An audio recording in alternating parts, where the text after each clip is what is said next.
햇살이 고요히 사철마당을 어루만지는 아침입니다. 바람은 느리게 나무집을 흔들고 산사의 종소리는 마음 깊은 곳을 일깨웁니다. 그날 한 제자가 합장하며 조용히 여쭈었습니다. 태존이 씨여, 사람이 세상을 떠난 후 49일이라는 시간이 있다고 합니다. 그 49일, 왜 그토록 중요한 것입니까? 부처님께서 부드러운 목소리로 말씀하셨습니다. 사람이 세상을 떠나면 그의 몸은 사대로 흩어지고 마음은 업의 힘을 따라 다음 생을 준비하게 됩니다. 그리하여 49일, 바로 그 기간이 새로운 삶으로 나아가기 전 그 영혼이 머무는 중간의 시간입니다. 이 시간을 중음신이라 합니다. 육신은 이미 떠났으나 의식은 여전히 또렷하여 스스로의 업을 깊이 자각할 수 있는 시기이기 때문입니다. 그리하여 불가에서는 이 49일 동안 77일, 즉 7마다 한 번씩 총 7번의 천도제를 지냅니다. 이것이 바로 49제입니다. 제자는 다시 여쭈었습니다. 태존이 씨여, 천도제라 함은 어떤 의식입니까? 부처님께서는 잔잔한 음성으로 이끌듯 말씀하셨습니다. 천도제란 다시 태어남을 돕는 의식입니다. 업에 따라 흘러갈 수밖에 없는 영가의 길을 부처님의 자비로 인도하여 극락정토로 이끌어들이는 공양과 기도의 자리입니다. 천도란 말은 추천할 천, 법도 도자를 씁니다. 단순히 권함이 아니라 법의 길에 따라 올바르게 이끌어주는 뜻입니다. 즉, 세상을 떠난 이가 지닌 업장과 원한을 부처님의 법력으로 씻어내고 마음을 맑게 하여 청정한 세계로 나아가게 하는 것입니다. 돌아가신 분을 부처님의 가르침으로 천도함은 단지 영가만을 위한 것이 아닙니다. 이 의식을 정성껏 올리는 이들도 자신의 업을 참회하고 삶을 되돌아보는 계기를 얻게 됩니다. 그러니 천도제는 죽은 이를 위한 의식이자 산자를 위한 수행이기도 한 것입니다. 제자는 고개를 끄덕이며 물었습니다. 그럼 세존이시여, 왜 굳이 7마다 한 번씩 7번의 죄를 지내야 하는 것입니까? 부처님께서는 고요한 눈빛으로 답하셨습니다. 사람은 눈, 귀, 코, 혀, 몸, 뜻, 이 6가지 감각을 따라 업을 짓고 괴로움을 쌓아갑니다. 49제는 이 6가지 감각이 지은 허망한 업을 7마다 하나씩 비추고 닦아내는 수행의 여정입니다. 그리고 마지막 49일째 되는 날, 그동안 맑히고 닦아온 업이 정리되며 다음 생으로 향하는 문이 열립니다. 그날이 바로 49제의 마지막 제, 막제입니다. 이때 영가는 명부의 시황들 앞에서 그 삶의 과보를 심판받습니다. 그러니 유족들은 이 49일 동안 마음을 맑게 하고 경전을 독송하며 영가가 좋은 곳에 태어나기를 간절히 기원하는 것입니다. 이것이 불가에서 말하는 49일의 의미이며 그 수행적 깊이입니다. 제자는 깊이 고개를 숙였습니다. 태존이시여, 이제야 제 마음이 밝아졌습니다. 죽음을 슬퍼하기보다 올바로 인도하기 위한 정성이 얼마나 중요한지를 알게 되었습니다. 부처님께서는 조용히 합장하며 말씀하셨습니다. 삶은 인연 따라 흘러가고 죽음 또한 또 다른 인연의 시작이니 경건한 마음으로 그 길을 밝혀주어야 합니다. 이것이 진정한 자비요, 모든 중생을 위한 회향의 기입니다. 산사의 저녁 공기가 가라앉고 종각 너머로 노을이 내려앉는 시간입니다. 그 고요 속에서 제자는 다시 합장한 채 물었습니다. 태존이시여, 죽은 이를 영가라고 부르는데 그 말에는 어떤 의미가 담겨 있습니까? 부처님께서는 미소를 띠며 말씀하셨습니다. 영가란 신령할 영, 멍에 가 자를 씁니다. 신령스럽다는 것은 단지 혼백이 떠돌이 때문이 아니라 그 존재가 이 생과 저 생을 잇는 업의 흐름 속에 놓여 있다는 뜻입니다. 멍에는 본래 소나 말의 어깨에 씌워 무거운 짐을 끌게 하는 도구입니다. 인간에게 있어 그 멍에는 바로 자신이 지은 업입니다. 그러므로 영가란 육신은 떠났지만 그동안 지어온 업의 멍에를 지고 다음 생을 향해 나아가는 존귀한 존재를 뜻하는 말입니다. 제자는 고개를 끄덕이며 되물었습니다. 태존이시여, 그렇다면 천도제를 통해 이 영가를 어떻게 돕는 것입니까? 부처님께서 천천히 고개를 끄덕이며 답하셨습니다. 천도제란 이 업의 무게를 가볍게 하기 위한 자비의 의식입니다. 유족들은 부처님 전에 공양을 올리고 스님들은 경전을 독송하며 영가에게 이 법을 들려줍니다. 부처님의 가르침이 영가의 귀에 닿을 때 그 마음은 일순간 맑아지고 자신의 삶을 돌이켜보게 됩니다. 그리하여 스스로 참회하고 회향하며 어두운 곳에서 벗어나 빛을 향해 나아갈 수 있게 됩니다. 이것이 바로 천도제의 깊은 원리입니다. 제자는 조심스레 덧붙였습니다. 하지만 스님, 이 제를 지내는 것이 돌아가신 분께만 좋은 것이라면 산 사람에게는 무슨 이익이 있겠습니까? 부처님께서는 조용히 웃으시며 말씀하셨습니다. 49제를 지내는 동안 그 공덕은 7 중 6, 즉 7분의 6이 산 사람에게 돌아간다고 했습니다. 유족들이 경건한 마음으로 제를 올리고 탐욕과 분노, 어리석음을 내려놓고 삶을 돌아보며 사활한다면 그 마음 자체가 이미 공덕이며 그 행위는 업장을 녹이는 수행이 됩니다. 그러므로 49제는 돌아가신 이를 위한 기도이면서도 남겨진 이들의 수행이 되는 것입니다. 마음이 맑아지고 삶의 태도가 달라지고 집안의 기운도 다르게 정돈됩니다. 이것이 바로 하나의 제를 통해 양쪽 세계가 모두 이익을 얻는 부처님의 지혜로운 가르침입니다. 제자는 깊은 숨을 내쉬며 고개를 숙였습니다. 세존이시여, 이제는 알겠습니다. 떠난 이의 극락왕생을 빈다는 것은 남겨진 이의 삶 또한 새로이 피워나가는 자비의 시작이었으므려 부처님께서는 조용히 합장하시며 말씀하셨습니다. 죽음을 통해 삶을 비추고 이생을 통해 저 세상을 이해하는 것, 그것이 불법의 자비이며 2000년을 넘어 이어져 온 수행자의 지극한 마음입니다. 밤하늘이 조용히 별빛을 품고 법당에는 은은한 등불이 밝혀집니다. 그 속에서 제자는 다시 조심스럽게 물었습니다. 세존이시여, 천도제를 올릴 때 왜 그리도 많은 경전을 독송하는 것입니까? 부처님께서 조용히 고개를 끄덕이시며 말씀하셨습니다. 경전이란 곧 부처님의 가르침이요 어둠 속을 밝히는 등불입니다. 죽은 이에게도 산 사람에게도 이 말씀이 닿을 때 마음이 열리고 길이 보이기 시작합니다. 천도제는 단순한 제사의 자리가 아닙니다. 그 자리는 부처님의 진리를 들려주는 또 하나의 법문이며 그 법을 따라 영가가 업을 참회하고 길을 찾을 수 있도록 돕는 자리입니다. 제자는 궁금한 듯 다시 여쭙니다. 세존이시여, 그렇다면 가장 많이 독송하는 경전은 무엇입니까? 부처님께서 조용히 답하셨습니다. 무엇보다 먼저 독송하는 경전은 지장경입니다. 지장보살은 이렇게 서원하셨습니다. 지옥이 텅 빌 때까지 나는 열반에 들지 않겠다. 지장보살의 원력은 가장 깊은 고통 속에 있는 중생까지 거두고 이끄는 힘을 지녔습니다. 지장경을 독송하면 영가의 업장이 소멸되고 무거운 죄업도 점차 가벼워지게 됩니다. 그 다음으로는 금강경이 자주 독송됩니다. 이 경전은 일체의 상을 여의라고 가르칩니다. 집착을 놓고 허상을 보지 않으며 마음을 본래의 자리로 되돌리는 가르침입니다. 금강경을 독송할 때 죽은 이의 마음은 이 생에 대한 미련을 놓고 새로운 생에 대한 두려움을 내려놓게 됩니다. 제자는 깊은 숨을 내쉬며 말했습니다. 세존이시여, 마음을 놓는다는 것, 그것이야말로 극락으로 가는 첫걸음이 아닙니까? 부처님께서 부드럽게 웃으시며 답하셨습니다. 그렇습니다. 마음을 놓는 것이 곧 길을 여는 것이며 마음이 비워질 때 비로소 진리가 들어옵니다. 또 하나 많이 독송되는 경전이 있습니다. 바로 천수경입니다. 천수경은 천수관세음보살님의 자비를 찬탄하고 참회하며 서원을 세우는 경전입니다. 이 경전은 모든 부처님과 보살님들의 이름을 부르며 깨달음에 이르는 원력을 다짐하는 기도문입니다. 영가가 천수경을 들으면 자연히 그 마음이 밝아지고 괴로움을 덜게 되며 극락으로 향하는 길이 환히 트이게 됩니다. 또 하나 빼놓을 수 없는 경전이 있습니다. 바로 아미타경입니다. 서방정토 극락세계를 관장하시는 아미타 부처님의 세계와 그 무한한 서원을 담고 있습니다. 나무 아미타불을 염송하는 순간 그 소리는 영가의 길잡이가 되어 서방세계로 이끌어주게 됩니다. 부처님께서 말씀하셨습니다.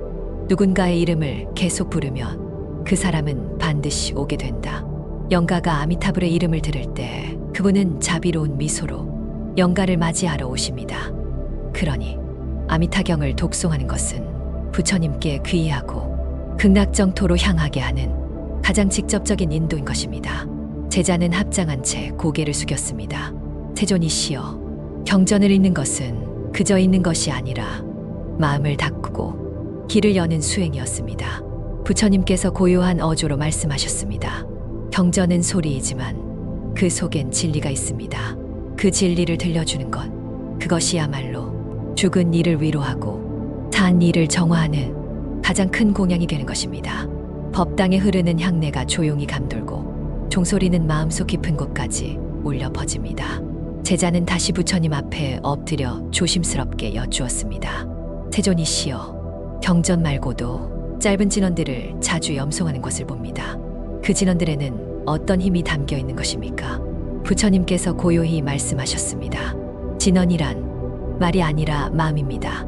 간절한 마음에서 우러난 한마디는 천줄의 경문보다 깊고 묵묵히 되뇌는 그 울림은 어둠 속에서 길을 비추는 등불이 됩니다.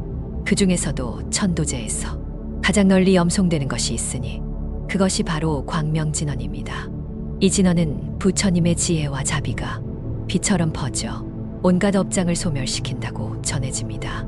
진심으로 오마무가 바이로차나 마하무드라 마니 파드마 즈바라 프라바르타야 훔을 염송하면 그 소리 하나하나가 영가의 어두운 업장을 밝히고 올바른 길로 인도하게 됩니다. 제자는 그 말을 듣고 염주를 들며 조용히 묻습니다. 세존이시여, 이 짧은 염송 하나에도 그리 깊은 공덕이 담겨 있다면 일상에서도 할 수 있는 수행이 되겠군요. 부처님께서 고개를 끄덕이며 말씀하셨습니다.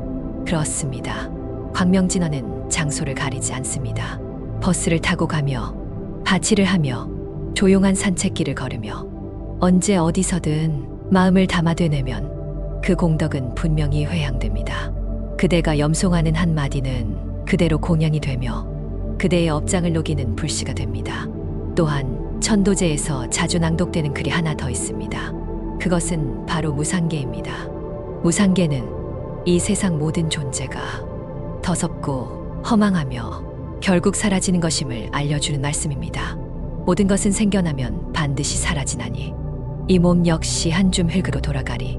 이 가르침을 들은 영가는 더 이상 이 세상에 대한 미련을 두지 않고 서서히 마음을 놓고 다음 생을 향해 나아갈 준비를 하게 됩니다. 무상계를 독송하는 것은 죽음을 깨달음의 문으로 이끄는 지혜의 방편입니다. 제자는 눈을 감고 고요히 읊조립니다. 한 자락 바람도 이제는 놓아주어야 하겠구나. 부처님께서는 고요히 합장하며 말씀하셨습니다. 그리하여 천도제에서는 경전과 진언 그리고 무상계를 통해 이 생의 집착을 놓고 부처님의 품으로 나아가는 길을 엽니다. 또한 잊지 말아야 할 또 하나의 수행이 있으니 바로 염불입니다. 나무 아미타불, 이 6글자는 서방정토로 향하는 가장 맑고 바른 길입니다. 제자가 묻습니다. 세존이시여, 염불의 힘은 어느 정도입니까? 부처님께서 부드럽게 답하셨습니다. 누군가의 이름을 반복해 부르면 그 사람은 반드시 오게 됩니다. 아미타 부처님의 이름을 정성껏 부르면 부처님은 그 마음을 알아차리시고 극락으로 인도하러 오십니다. 이름을 부르는 것, 그것은 단순한 소리가 아니라 깊은 귀의이며 지극한 간청입니다. 염불은 기도이자 서원이며 마지막 순간 영가를 맞이하는 등불이 됩니다. 그러니 염불을 멈추지 마십시오. 한 번의 염송이 하나의 업장을 녹이고 한 번의 호흡이 극락으로 향하는 계단이 됩니다. 제자는 깊이 고개를 숙였습니다. 이제야 알겠습니다. 진언도 경전도 염불도 모두 자비의 다른 모습이었으므려 부처님께서는 부드러운 미소로 말씀하셨습니다. 모든 말은 마음을 담는 그릇입니다. 그 마음이 청정하다면 짧은 한 문장에도 천겁의 공덕이 깃들게 됩니다. 천도제는 그래서 한 사람을 위한 의식이 아니라 온 중생이 함께 깨닫는 진리의 마당이 되는 것입니다. 새벽녘 법당 마당에 고요한 안개가 깔리고 나무 사이로 바람은 느리게 지나갑니다. 제자는 다시 다가와 정중하게 여쭈었습니다. 세존이시여, 49제의 의식은 어떻게 이루어지는 것입니까? 그 절차 하나하나에도 깊은 의미가 깃들어 있다고 들었습니다. 부처님께서 고요한 눈빛으로 답하셨습니다. 49제는 단지 음식을 올리고 염불만 하는 의식이 아닙니다. 이것은 영가를 부처님 전에 모시고 다시 극락의 길로 인도하는 성스러운 여정입니다. 그리하여 모든 절차는 한 걸음씩 업장을 벗기고 한 걸음씩 자비의 빛으로 인도하는 지혜로운 구성으로 짜여 있습니다. 먼저 지련이라 불리는 맞이하는 의식이 있습니다. 불보살님과 영가를 법당 안으로 모시기 전 바깥에서 정중히 맞아들이는 절차입니다. 이것은 마치 귀한 손님이 오셨을 때 현관 밖까지 나아가 맞이하듯 정성을 다해 영가를 법당 안으로 모셔오는 행위입니다. 그 다음은 대령이라 하여 오늘 베풀어질 천도 의식의 의미를 영가에게 설명하는 과정입니다. 오늘은 당신을 위해 이 법당이 열렸습니다. 이 음식은 당신의 것입니다. 이 연불은 당신을 위한 길잡이입니다.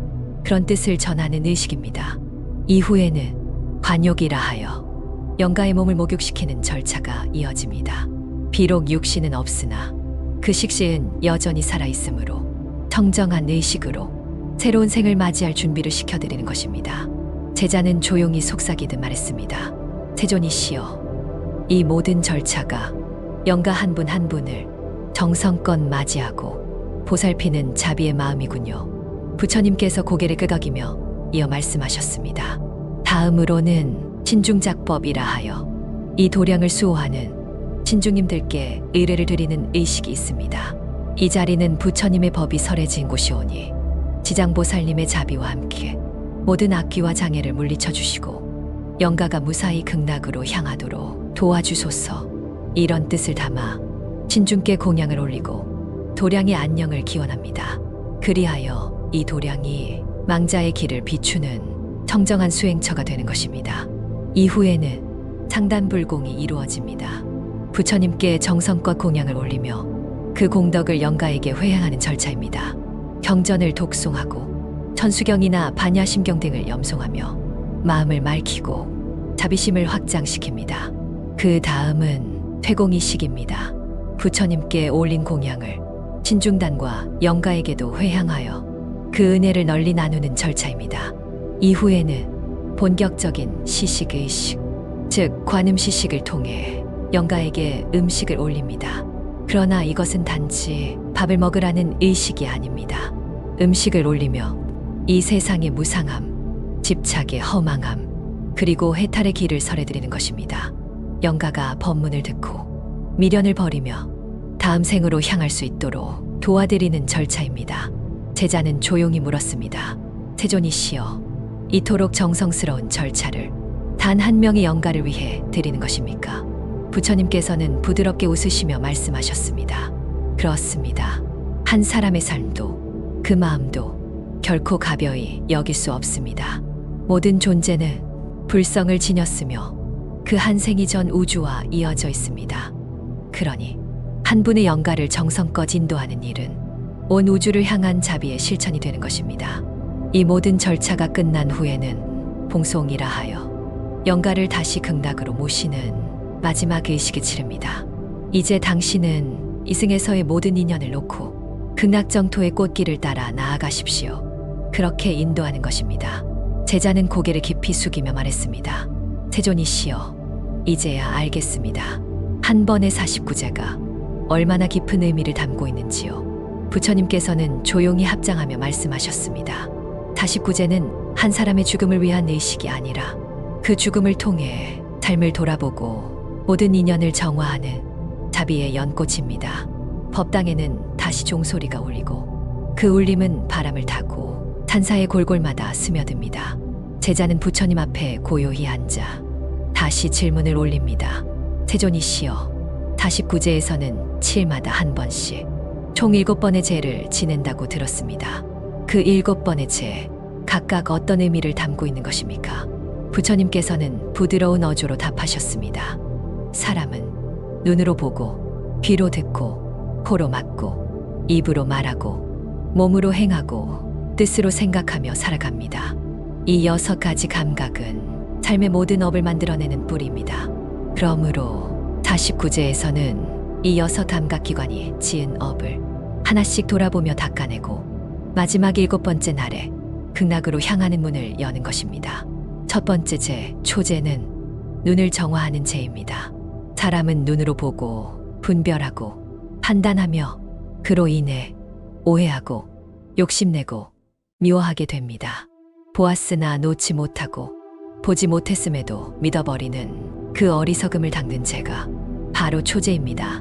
두 번째 죄, 이죄는 귀를 맑히는 죄입니다. 귀는 세상의 소리를 들으며 그 소리에 휘둘리고 때론 왜곡하며 또한 쉽게 상처받습니다. 험한 말, 비방의 말, 헛소문에 흔들리는 마음을 비워내는 시간이 바로 이 죄입니다. 세 번째 죄, 삼죄는 코를 정화하는 죄입니다.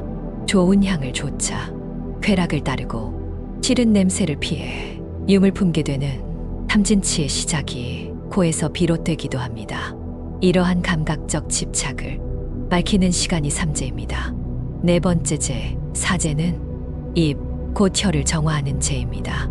입은 맛을 탐하고 말을 만들어내며 그 말은 때로 남을 상처 입히고 또는 허물을 짓게 합니다. 그래서 부처님께서는 혀를 가장 날카로운 칼이라 하셨습니다. 말로 지은 업은 눈에 보이지 않아 더 무겁습니다. 사죄는 그 입을 맑히는 시간입니다. 다섯 번째 죄, 오죄는 몸을 정화하는 죄입니다. 몸으로 짓는 행위는 말보다 더 직접적이며 그 결과는 삶에 뚜렷한 흔적을 남깁니다. 탈생, 도둑질, 남을 해치는 행위는 몸으로 짓는 가장 무거운 업입니다. 이 업을 참회하고 다시 태어날 몸을 청정히 준비하는 시간이 오죄입니다. 여섯 번째 죄, 육죄는 뜻, 즉 마음을 맑히는 죄입니다. 탐욕, 성냄, 어리석음, 이 세 가지 독은 바로 마음에서 비롯됩니다. 남이 가지면 시기하고 내가 잃으면 화내고 잘못되었음을 알지 못하는 어리석음은 마음을 어둡게 합니다. 육죄는 그 마음의 뿌리를 돌아보고 마음의 거울을 맑히는 시간입니다. 마지막 일곱 번째 죄, 칠죄, 치자에 또는 막죄는 이제 모든 감각의 업을 다 닦아낸 뒤 영가를 극락으로 인도하는 마지막 관문입니다. 이 막죄에서는 이전 6번의 죄를 회양하며 영가가 명부의 심판을 무사히 지나 부처님 품으로 나아갈 수 있기를 정성껏 기도합니다. 제자는 조용히 읊조립니다. 눈으로 보고 귀로 듣고 입으로 말하며 세상에 흔들렸던 마음이 이제야 고요히 가라앉습니다. 부처님께서는 고요히 고개를 끄덕이며 말씀하셨습니다. 이 7번의 죄는 단지 의식이 아닙니다. 그것은 업을 닦는 수행이며 마음을 돌이키는 정진이며 삶을 마무리하는 가장 자비로운 예경입니다. 49일 동안 하루하루 닦고 비우고 참회하며 그 영혼이 머무는 자리에 자비의 등불을 밝혀주는 것, 그것이 바로 칠칠제의 참된 의미입니다. 법당 마루에 내려앉은 햇살은 고요히 등을 감싸고 풍경 소리는 바람결 따라 멀어집니다. 제자는 합장한 채 조용히 물었습니다.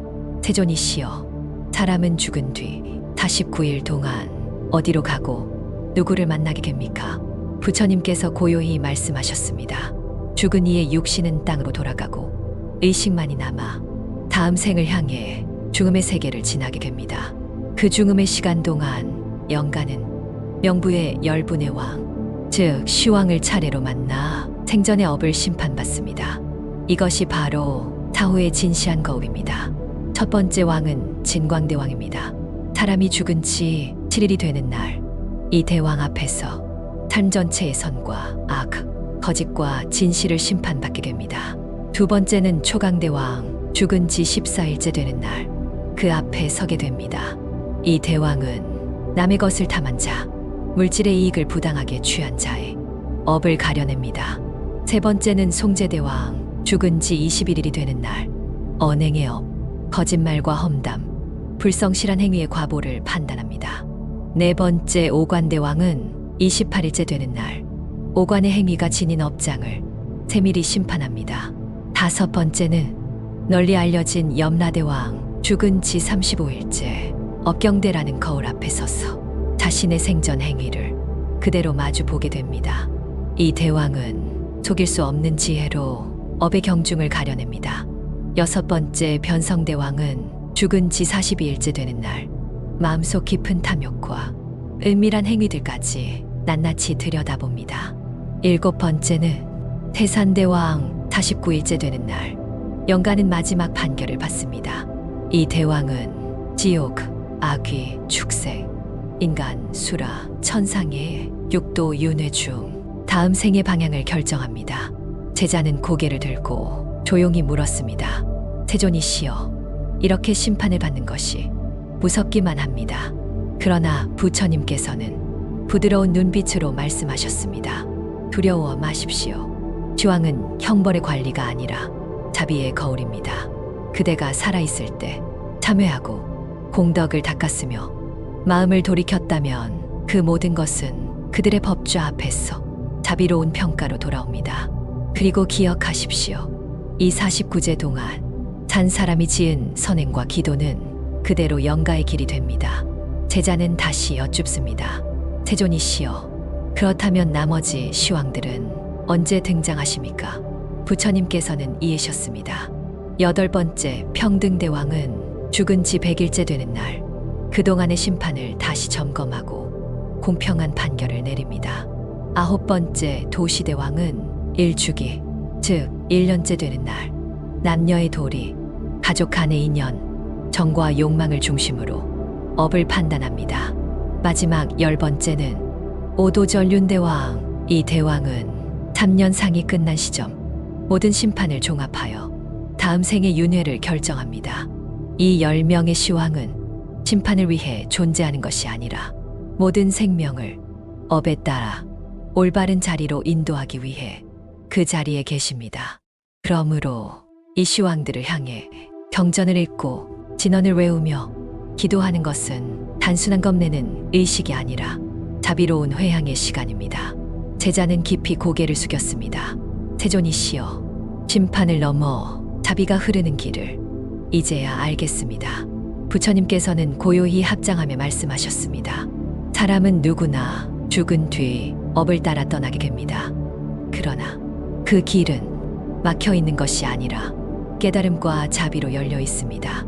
기도하십시오. 회향하십시오. 그리고 사랑하십시오. 그 길 끝에 부처님의 품이 기다리고 있습니다. 바람이 잦아든 산사, 저녁 햇살이 지붕 위를 타고 넘어갑니다. 법당의 등불 하나 고요히 켜지고 제자는 마지막으로 조심스레 입을 엽니다. 세존이시여, 이 모든 49제의 공덕은 돌아가신 분에게만 닿는 것입니까? 우리 산자에게도 무엇이 남는 것입니까? 부처님께서는 따뜻한 눈빛으로 말씀하셨습니다. 천도제란 죽은 이를 위한 의식이지만 그 중심엔 산 사람의 마음이 담겨 있습니다. 영가를 위해 경전을 독송하고 진언을 외우며 정성을 다해 공양을 올리는 그 순간 그대는 자비의 행을 실천하고 자신의 업장을 소멸하고 있는 것입니다. 짱경에도 이르기를 죽은 이를 위해 지내는 제2공덕은 7분의 1만이 영가에게 돌아가고 7분의 6은 그 공덕을 베푼 자에게 돌아간다 고 하였습니다. 그러니 돌아가신 분을 위하여 염불하고 공양하는 것은 곧 그대 자신의 마음을 정화하는 가장 순결한 수행입니다. 제자는 고개를 끄덕이며 말합니다. 그렇다면 천도제는 돌아가신 이를 위한 길이면서 결국 나를 위한 길이기도 하겠군요. 부처님께서 조용히 미소 지으시며 이르셨습니다. 그렇습니다. 죽음을 통해 삶을 되돌아보고 슬픔 속에서 더 깊은 깨달음을 얻는 것, 이것이 바로 천도제의 진정한 의미입니다. 사람은 누구나 죽음을 피할 수 없습니다. 그러나 그 죽음 앞에 무력하게만 서 있지는 말아야 합니다. 죽음은 끝이 아니라 또 다른 시작이며 마음을 돌이키고 자비를 실천할 한 번의 기회이기도 합니다. 제자는 조용히 합장하며 여쭈었습니다. 세존이시여, 이제 저는 어떻게 살아야 하겠습니까? 부처님께서 맑은 눈빛으로 말씀하셨습니다. 죽음을 아는 사람만이 진정으로 살아갈 수 있습니다. 언젠가는 모든 인연이 흩어진다는 것을 기억하고 그 인연이 살아있는 동안 더 정성껏 사랑하고 더 진실하게 살아가십시오. 그리고 슬픔에 머무르지 말고 그 슬픔을 자비로 승화하십시오. 제자는 다시 고개를 숙입니다. 부처님, 이 모든 의식이 끝났을 때 마음엔 어떤 것이 남아야 하겠습니까? 부처님께서 조용히 합장하시며 말씀하셨습니다. 허망함을 알되 무너지지 말고 슬픔을 알되 머물지 말며 이 세상이 무상함을 알되 그 안에서 자비와 지혜를 꽃 피우십시오. 그것이 천도제가 전하는 마지막 가르침입니다. 종소리는 멀리 사라지고 법당 안은 맑고 고요한 침묵만이 남았습니다. 마음에 남는 말씀이 있었다면 댓글로 관세음보살을 남겨주세요. 슬픔이 평온으로, 그리움이 기도로 이어지길 바랍니다. 감사합니다. 당신의 오늘이 고요히 빛나기를 기원합니다. 햇살이 고요히 사철마당을 어루만지는 아침입니다. 바람은 느리게 나무집을 흔들고 찬사의 종소리는 마음 깊은 곳을 일깨웁니다. 그날 한 제자가 합장하며 조용히 여쭈었습니다. 세존이시여, 사람이 세상을 떠난 후 49일이라는 시간이 있다고 합니다. 그 49일, 왜 그토록 중요한 것입니까? 부처님께서 부드러운 목소리로 말씀하셨습니다. 사람이 세상을 떠나면 그의 몸은 사대로 흩어지고 마음은 업의 힘을 따라 다음 생을 준비하게 됩니다. 그리하여 49일, 바로 그 기간이 새로운 삶으로 나아가기 전 그 영혼이 머무는 중간의 시간입니다.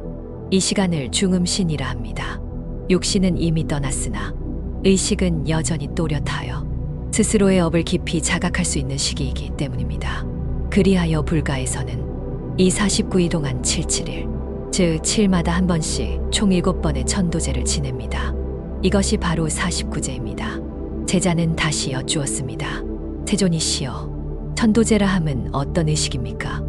부처님께서는 잔잔한 음성으로 이끌듯 말씀하셨습니다. 천도제란 다시 태어남을 돕는 의식입니다. 업에 따라 흘러갈 수밖에 없는 영가의 길을 부처님의 자비로 인도하여 극락정토로 이끌어들이는 공양과 기도의 자리입니다. 천도란 말은 추천할 천, 법도 도자를 씁니다. 단순히 권함이 아니라 법의 길에 따라 올바르게 이끌어준 뜻입니다. 즉, 세상을 떠난 이가 지닌 업장과 원한을 부처님의 법력으로 씻어내고 마음을 맑게 하여 청정한 세계로 나아가게 하는 것입니다. 돌아가신 분을 부처님의 가르침으로 천도함은 단지 영가만을 위한 것이 아닙니다. 이 의식을 정성껏 올리는 이들도 자신의 업을 참회하고 삶을 되돌아보는 계기를 얻게 됩니다. 그러니 천도제는 죽은 이를 위한 의식이자 산자를 위한 수행이기도 한 것입니다. 제자는 고개를 끄덕이며 물었습니다. 그럼 세존이시여, 왜 굳이 7마다 한 번씩 7번의 죄를 지내야 하는 것입니까? 부처님께서는 고요한 눈빛으로 답하셨습니다. 사람은 눈, 귀, 코, 혀, 몸, 뜻, 이 6가지 감각을 따라 업을 짓고 괴로움을 쌓아갑니다. 49제는 이 6가지 감각이 지은 허망한 업을 7마다 하나씩 비추고 닦아내는 수행의 여정입니다. 그리고 마지막 49일째 되는 날, 그동안 맑히고 닦아온 업이 정리되며 다음 생으로 향하는 문이 열립니다. 그날이 바로 49제의 마지막 제, 막제입니다. 이때 영가는 명부의 시황들 앞에서 그 삶의 과보를 심판받습니다. 그러니 유족들은 이 49일 동안 마음을 맑게 하고 경전을 독송하며 영가가 좋은 곳에 태어나기를 간절히 기원하는 것입니다. 이것이 불가에서 말하는 49일의 의미이며 그 수행적 깊이입니다. 제자는 깊이 고개를 숙였습니다. 세존이시여, 이제야 제 마음이 밝아졌습니다. 죽음을 슬퍼하기보다 올바로 인도하기 위한 정성이 얼마나 중요한지를 알게 되었습니다. 부처님께서는 조용히 합장하며 말씀하셨습니다. 삶은 인연 따라 흘러가고 죽음 또한 또 다른 인연의 시작이니 경건한 마음으로 그 길을 밝혀주어야 합니다. 이것이 진정한 자비요, 모든 중생을 위한 회향의 기입니다. 산사의 저녁 공기가 가라앉고 종각 너머로 노을이 내려앉는 시간입니다. 그 고요 속에서 제자는 다시 합장한 채 물었습니다. 세존이시여, 죽은 이를 영가라고 부르는데 그 말에는 어떤 의미가 담겨 있습니까? 부처님께서는 미소를 띠며 말씀하셨습니다. 영가란 신령할 영, 멍에 가 자를 씁니다. 신령스럽다는 것은 단지 혼백이 떠돌이 때문이 아니라 그 존재가 이 생과 저 생을 잇는 업의 흐름 속에 놓여 있다는 뜻입니다. 멍에는 본래 소나 말의 어깨에 씌워 무거운 짐을 끌게 하는 도구입니다. 인간에게 있어 그 멍에는 바로 자신이 지은 업입니다. 그러므로 영가란 육신은 떠났지만 그동안 지어온 업의 멍에를 지고 다음 생을 향해 나아가는 존귀한 존재를 뜻하는 말입니다. 제자는 고개를 끄덕이며 되물었습니다. 세존이시여, 그렇다면 천도제를 통해 이 영가를 어떻게 돕는 것입니까? 부처님께서 천천히 고개를 끄덕이며 답하셨습니다. 천도제란 이 업의 무게를 가볍게 하기 위한 자비의 의식입니다. 유족들은 부처님 전에 공양을 올리고 스님들은 경전을 독송하며 영가에게 이 법을 들려줍니다. 부처님의 가르침이 영가의 귀에 닿을 때 그 마음은 일순간 맑아지고 자신의 삶을 돌이켜보게 됩니다. 그리하여 스스로 참회하고 회향하며 어두운 곳에서 벗어나 빛을 향해 나아갈 수 있게 됩니다. 이것이 바로 천도제의 깊은 원리입니다. 제자는 조심스레 덧붙였습니다.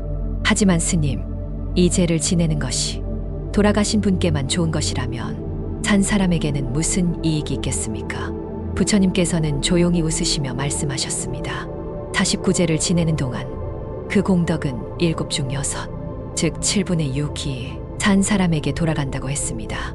유족들이 경건한 마음으로 죄를 올리고 탐욕과 분노, 어리석음을 내려놓고 삶을 돌아보며 살아간다면 그 마음 자체가 이미 공덕이며 그 행위는 업장을 녹이는 수행이 됩니다.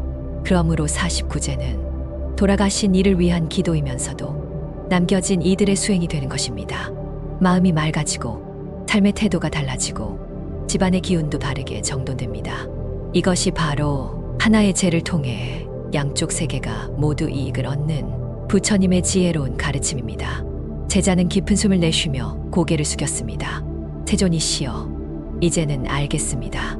떠난 이의 극락왕생을 빈다는 것은 남겨진 이의 삶 또한 새로이 피워나가는 자비의 시작이었으므려 부처님께서는 조용히 합장하시며 말씀하셨습니다. 죽음을 통해 삶을 비추고 이 생을 통해 저 세상을 이해하는 것, 그것이 불법의 자비이며 2000년을 넘어 이어져 온 수행자의 지극한 마음입니다. 밤하늘이 조용히 별빛을 품고 법당에는 은은한 등불이 밝혀집니다. 그 속에서 제자는 다시 조심스럽게 물었습니다.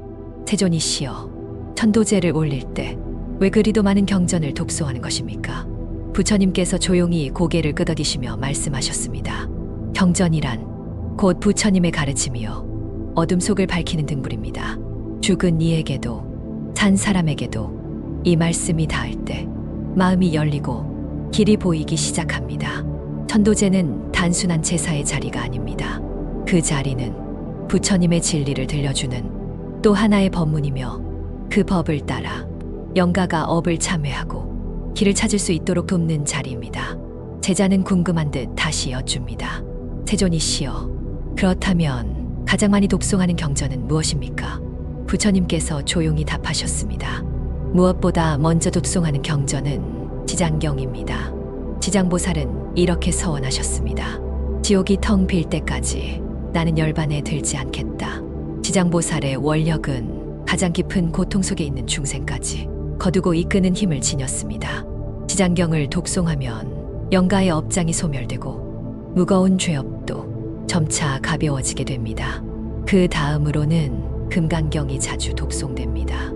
이 경전은 일체의 상을 여의라고 가르칩니다. 집착을 놓고 허상을 보지 않으며 마음을 본래의 자리로 되돌리는 가르침입니다. 금강경을 독송할 때 죽은 이의 마음은 이 생에 대한 미련을 놓고 새로운 생에 대한 두려움을 내려놓게 됩니다. 제자는 깊은 숨을 내쉬며 말했습니다. 세존이시여, 마음을 놓는다는 것, 그것이야말로 극락으로 가는 첫걸음이 아닙니까? 부처님께서 부드럽게 웃으시며 답하셨습니다. 그렇습니다. 마음을 놓는 것이 곧 길을 여는 것이며 마음이 비워질 때 비로소 진리가 들어옵니다. 또 하나 많이 독송되는 경전이 있습니다. 바로 천수경입니다. 천수경은 천수관 세음보살님의 자비를 찬탄하고 참회하며 서원을 세우는 경전입니다. 이 경전은 모든 부처님과 보살님들의 이름을 부르며 깨달음에 이르는 원력을 다짐하는 기도문입니다. 영가가 천수경을 들으면 자연히 그 마음이 밝아지고 괴로움을 덜게 되며 극락으로 향하는 길이 환히 트이게 됩니다. 또 하나 빼놓을 수 없는 경전이 있습니다. 바로 아미타경입니다. 서방정토 극락세계를 관장하시는 아미타 부처님의 세계와 그 무한한 서원을 담고 있습니다. 나무 아미타불을 염송하는 순간 그 소리는 영가의 길잡이가 되어 서방세계로 이끌어주게 됩니다. 부처님께서 말씀하셨습니다. 누군가의 이름을 계속 부르면 그 사람은 반드시 오게 된다. 영가가 아미타불의 이름을 들을 때 그분은 자비로운 미소로 영가를 맞이하러 오십니다. 그러니 아미타경을 독송하는 것은 부처님께 귀의하고 극락정토로 향하게 하는 가장 직접적인 인도인 것입니다. 제자는 합장한 채 고개를 숙였습니다. 세존이시여, 경전을 읽는 것은 그저 읽는 것이 아니라 마음을 닫고 길을 여는 수행이었습니다. 부처님께서 고요한 어조로 말씀하셨습니다. 경전은 소리이지만 그 속엔 진리가 있습니다. 그 진리를 들려주는 것, 그것이야말로 죽은 이를 위로하고 산 이를 정화하는 가장 큰 공양이 되는 것입니다. 법당에 흐르는 향내가 조용히 감돌고 종소리는 마음속 깊은 곳까지 울려 퍼집니다. 제자는 다시 부처님 앞에 엎드려 조심스럽게 여쭈었습니다. 세존이시여, 경전 말고도 짧은 진언들을 자주 염송하는 것을 봅니다. 그 진언들에는 어떤 힘이 담겨 있는 것입니까? 부처님께서 고요히 말씀하셨습니다. 진언이란 말이 아니라 마음입니다. 간절한 마음에서 우러난 한마디는 천줄의 경문보다 깊고 묵묵히 되뇌는 그 울림은 어둠 속에서 길을 비추는 등불이 됩니다. 그 중에서도 천도제에서 가장 널리 염송되는 것이 있으니 그것이 바로 광명진언입니다.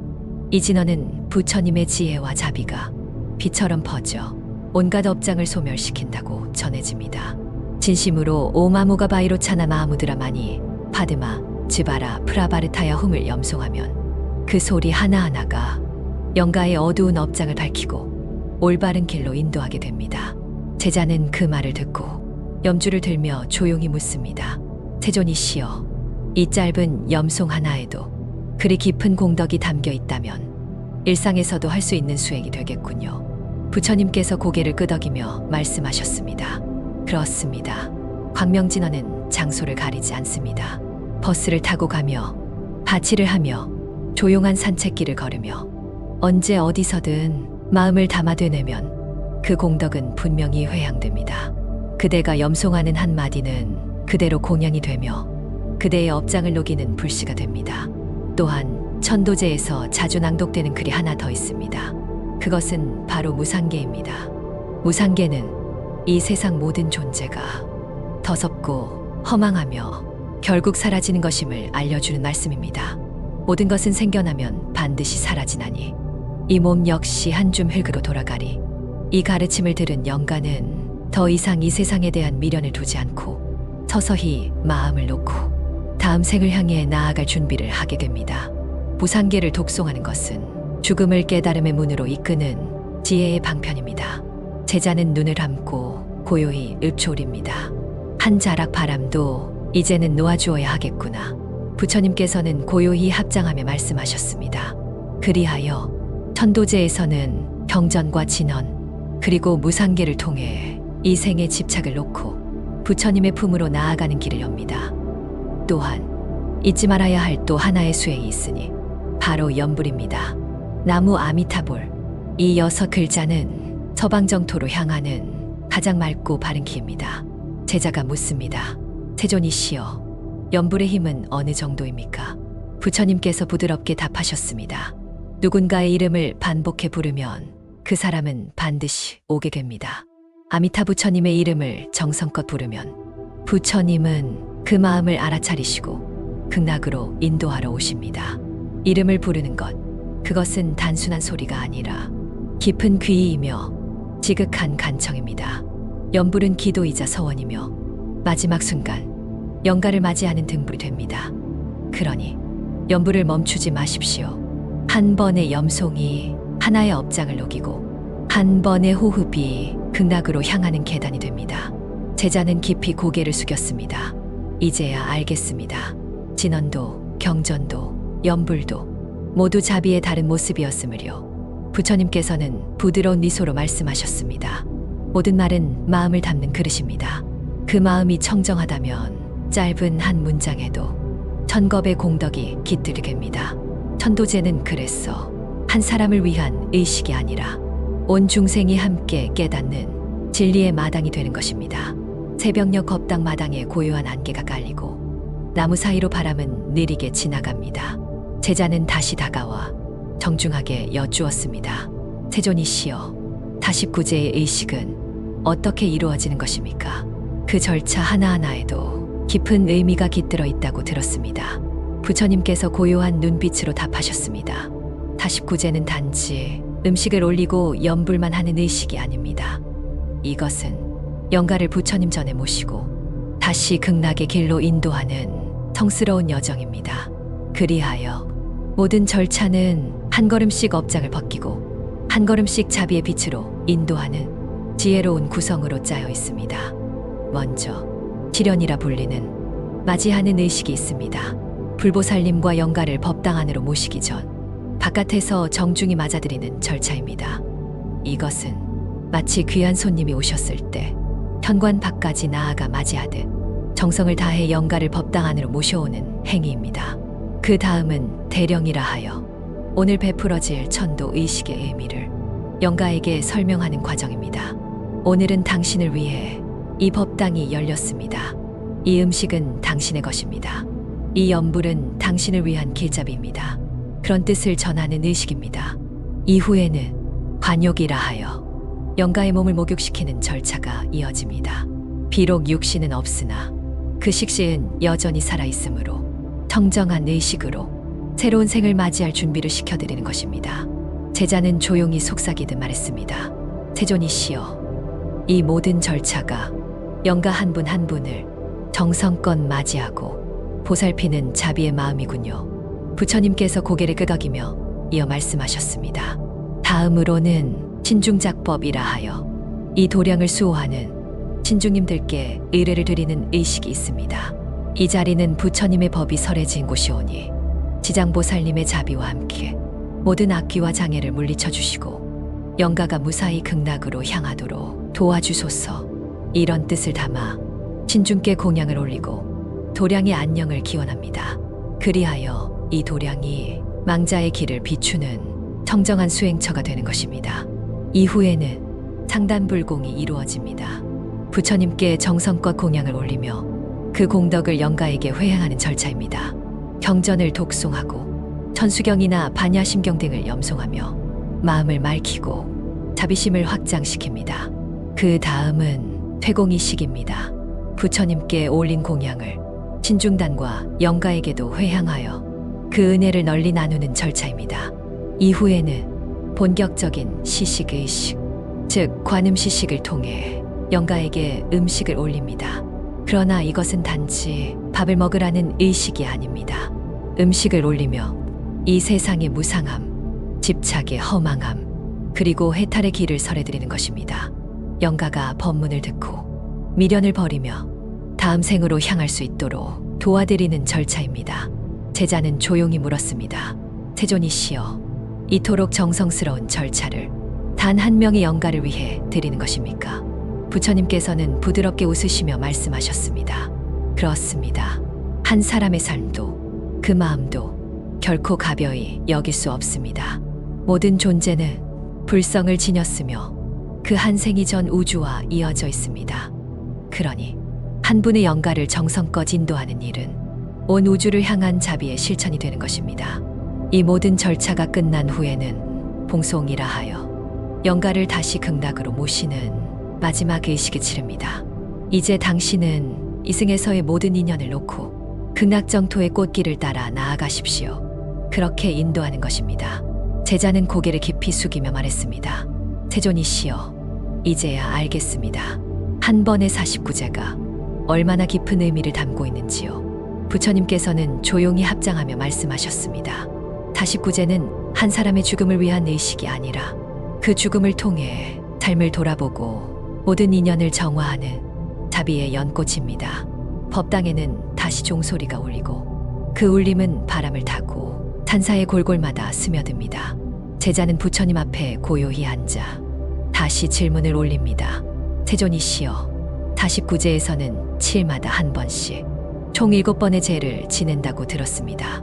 그 7번의 제, 각각 어떤 의미를 담고 있는 것입니까?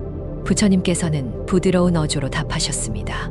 사람은 눈으로 보고, 귀로 듣고, 코로 맡고, 입으로 말하고, 몸으로 행하고, 뜻으로 생각하며 살아갑니다. 이 6가지 감각은 삶의 모든 업을 만들어내는 뿌리입니다.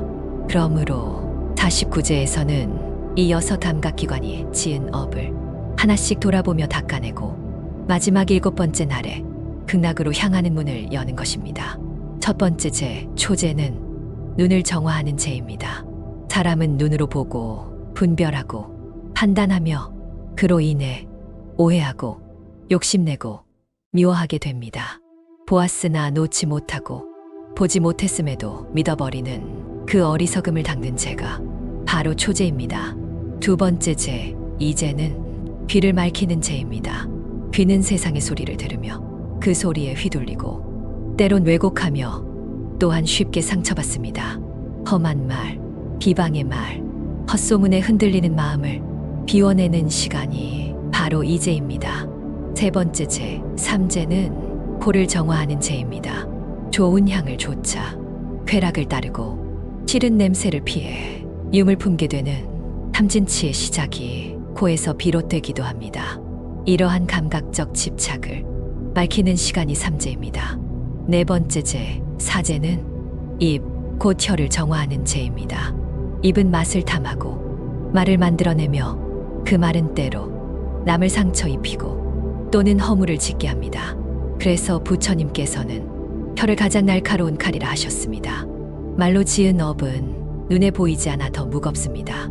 사제는 그 입을 맑히는 시간입니다. 다섯 번째 제, 오제는 몸을 정화하는 제입니다.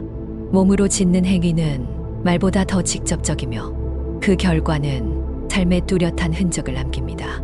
탈생, 도둑질, 남을 해치는 행위는 몸으로 짓는 가장 무거운 업입니다. 이 업을 참회하고 다시 태어날 몸을 청정히 준비하는 시간이 오제입니다.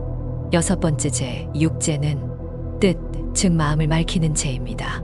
탐욕, 성냄, 어리석음, 이 세 가지 독은 바로 마음에서 비롯됩니다.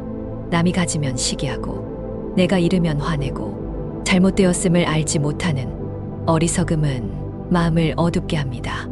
육제는 그 마음의 뿌리를 돌아보고 마음의 거울을 맑히는 시간입니다. 마지막 7번째 제, 칠제 치자에 또는 막제는 이제 모든 감각의 업을 다 닦아낸 뒤 영가를 극락으로 인도하는 마지막 관문입니다.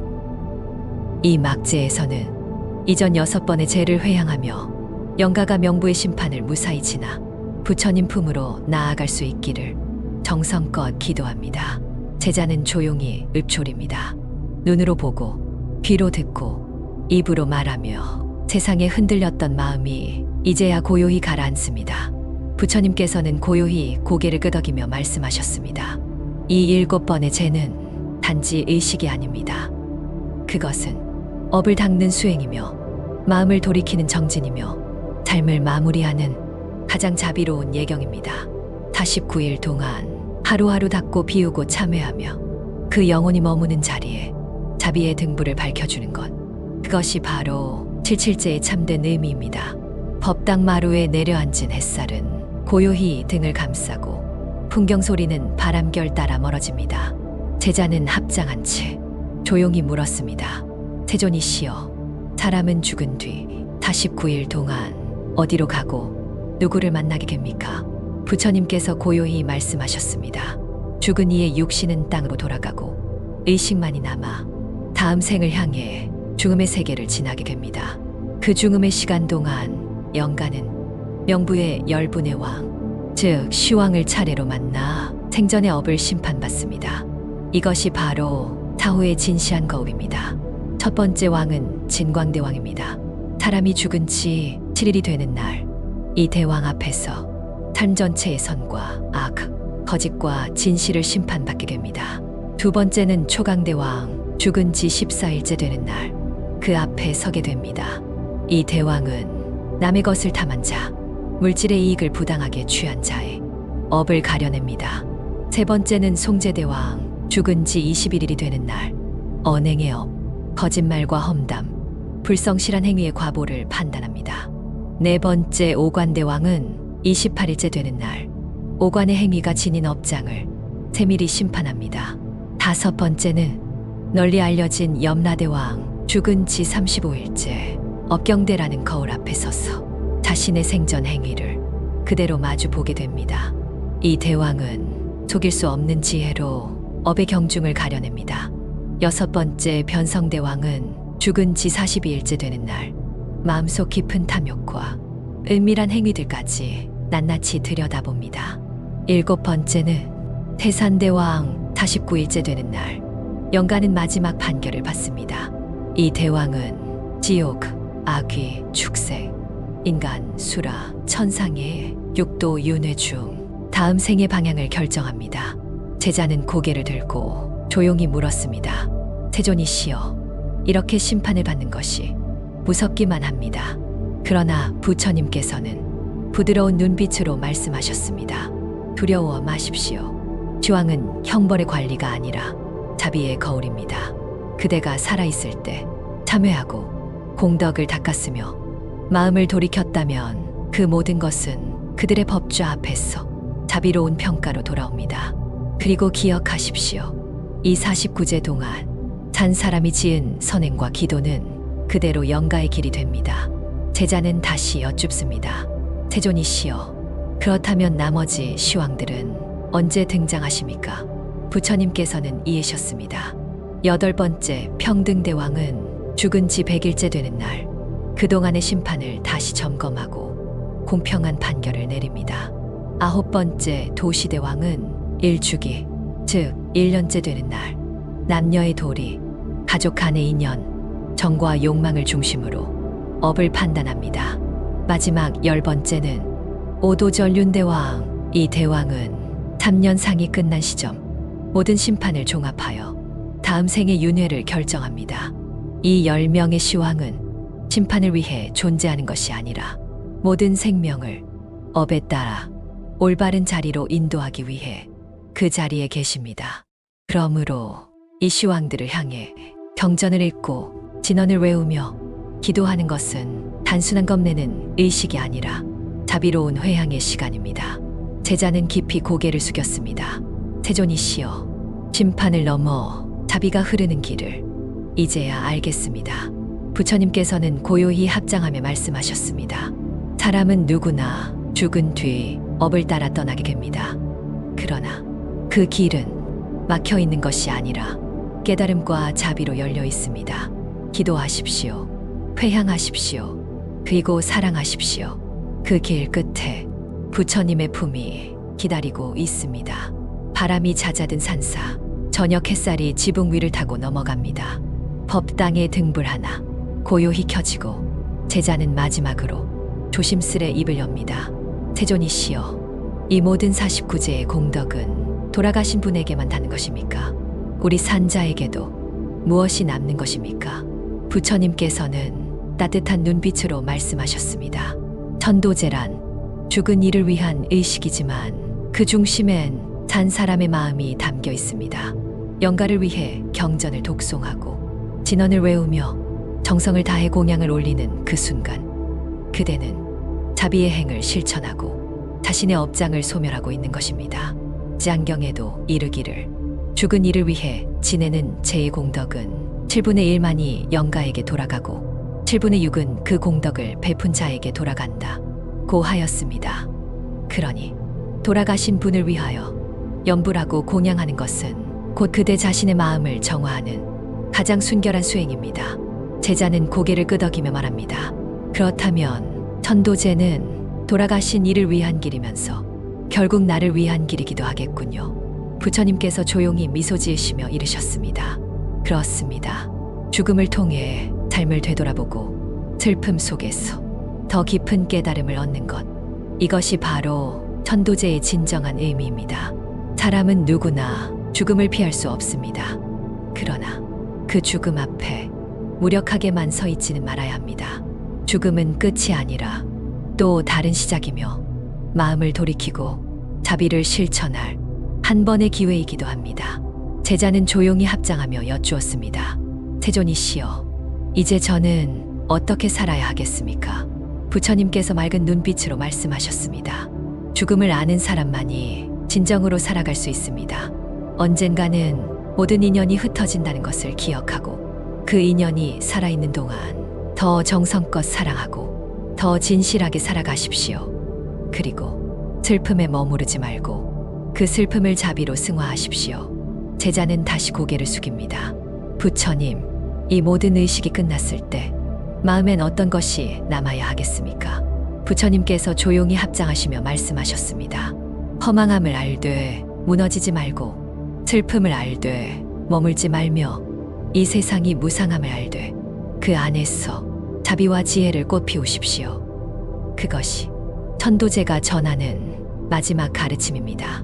종소리는 멀리 사라지고 법당 안은 맑고 고요한 침묵만이 남았습니다. 마음에 남는 말씀이 있었다면 댓글로 관세음보살을 남겨주세요. 슬픔이 평온으로, 그리움이 기도로 이어지길 바랍니다. 감사합니다. 당신의 오늘이 고요히 빛나기를 기원합니다. 햇살이 고요히 사철마당을 어루만지는 아침입니다. 바람은 느리게 나무집을 흔들고 산사의 종소리는 마음 깊은 곳을 일깨웁니다. 그날 한 제자가 합장하며 조용히 여쭈었습니다. 세존이시여, 사람이 세상을 떠난 후 49일이라는 시간이 있다고 합니다. 그 49일, 왜 그토록 중요한 것입니까? 부처님께서 부드러운 목소리로 말씀하셨습니다. 사람이 세상을 떠나면 그의 몸은 사대로 흩어지고 마음은 업의 힘을 따라 다음 생을 준비하게 됩니다. 그리하여 49일, 바로 그 기간이 새로운 삶으로 나아가기 전 그 영혼이 머무는 중간의 시간입니다. 이 시간을 중음신이라 합니다. 육신은 이미 떠났으나 의식은 여전히 또렷하여 스스로의 업을 깊이 자각할 수 있는 시기이기 때문입니다. 그리하여 불가에서는 이 49일 동안 77일, 즉 7마다 한 번씩 총 7번의 천도제를 지냅니다. 이것이 바로 49제입니다. 제자는 다시 여쭈었습니다. 세존이시여, 천도제라 함은 어떤 의식입니까? 부처님께서는 잔잔한 음성으로 이끌듯 말씀하셨습니다. 천도제란 다시 태어남을 돕는 의식입니다. 업에 따라 흘러갈 수밖에 없는 영가의 길을 부처님의 자비로 인도하여 극락정토로 이끌어들이는 공양과 기도의 자리입니다. 천도란 말은 추천할 천, 법도 도자를 씁니다. 단순히 권함이 아니라 법의 길에 따라 올바르게 이끌어준 뜻입니다. 즉, 세상을 떠난 이가 지닌 업장과 원한을 부처님의 법력으로 씻어내고 마음을 맑게 하여 청정한 세계로 나아가게 한 것입니다. 돌아가신 분을 부처님의 가르침으로 천도함은 단지 영가만을 위한 것이 아닙니다. 이 의식을 정성껏 올리는 이들도 자신의 업을 참회하고 삶을 되돌아보는 계기를 얻게 됩니다. 그러니 천도제는 죽은 이를 위한 의식이자 산자를 위한 수행이기도 한 것입니다. 제자는 고개를 끄덕이며 물었습니다. 그럼 세존이시여, 왜 굳이 7마다 한 번씩 7번의 죄를 지내야 하는 것입니까? 부처님께서는 고요한 눈빛으로 답하셨습니다. 사람은 눈, 귀, 코, 혀, 몸 등 이 6가지 감각을 따라 업을 짓고 괴로움을 쌓아갑니다. 49제는 이 6가지 감각이 지은 허망한 업을 7마다 하나씩 비추고 닦아내는 수행의 여정입니다. 그리고 마지막 49일째 되는 날, 그동안 맑히고 닦아온 업이 정리되며 다음 생으로 향하는 문이 열립니다. 그날이 바로 49제의 마지막 제, 막제입니다. 이때 영가는 명부의 시황들 앞에서 그 삶의 과보를 심판받습니다. 그러니 유족들은 이 49일 동안 마음을 맑게 하고 경전을 독송하며 영가가 좋은 곳에 태어나기를 간절히 기원하는 것입니다. 이것이 불가에서 말하는 49일의 의미이며 그 수행적 깊이입니다. 제자는 깊이 고개를 숙였습니다. 세존이시여, 이제야 제 마음이 밝아졌습니다. 죽음을 슬퍼하기보다 올바로 인도하기 위한 정성이 얼마나 중요한지를 알게 되었습니다. 부처님께서는 조용히 합장하며 말씀하셨습니다.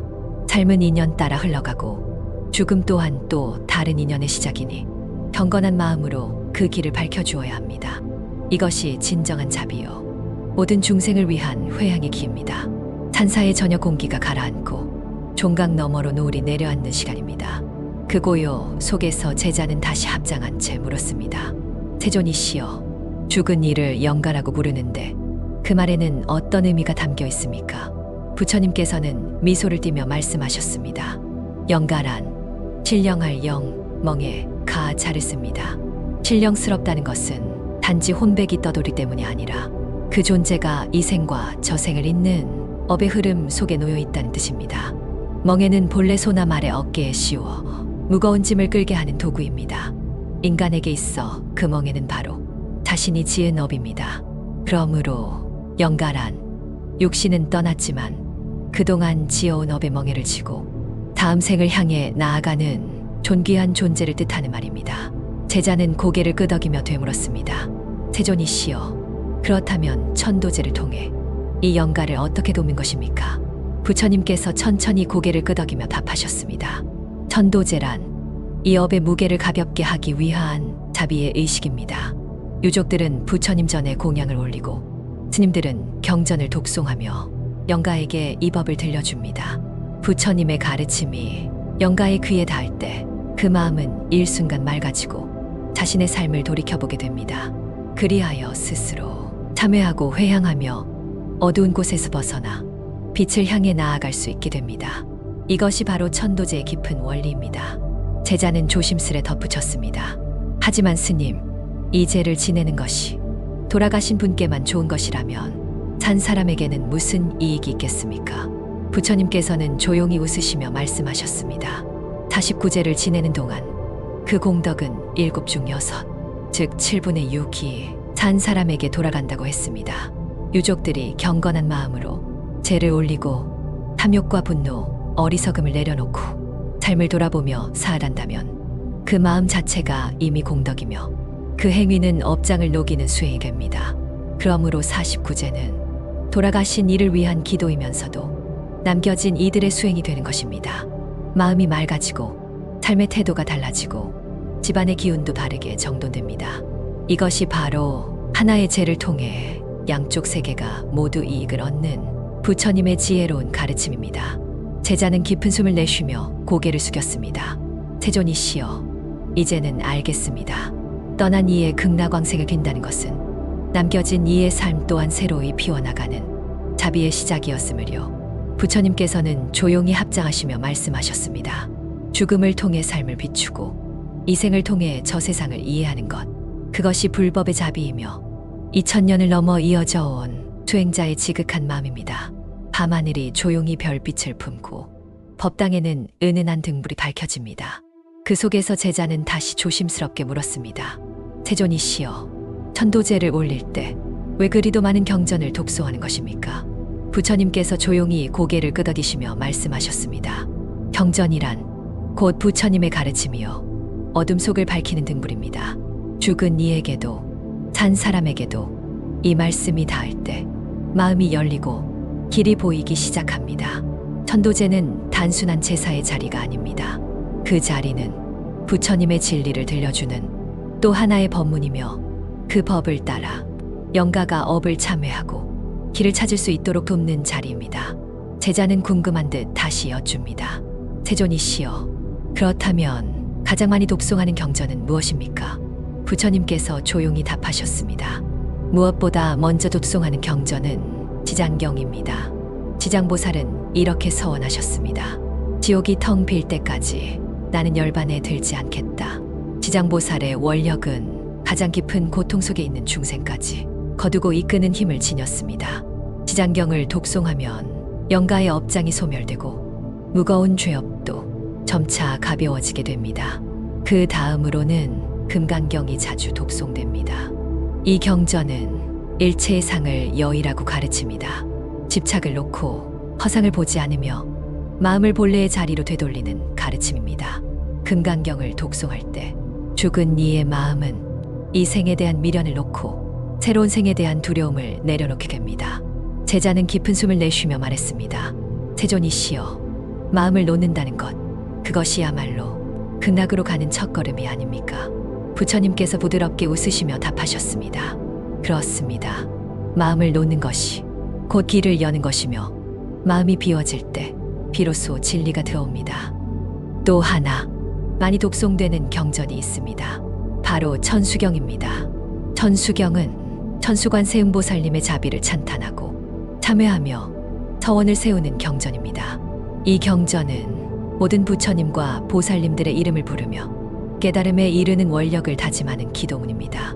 영가가 천수경을 들으면 자연히 그 마음이 밝아지고 괴로움을 덜게 되며 극락으로 향하는 길이 환히 트이게 됩니다. 또 하나 빼놓을 수 없는 경전이 있습니다. 바로 아미타경입니다. 서방정토 극락 세계를 관장하시는 아미타 부처님의 세계와 그 무한한 서원을 담고 있습니다.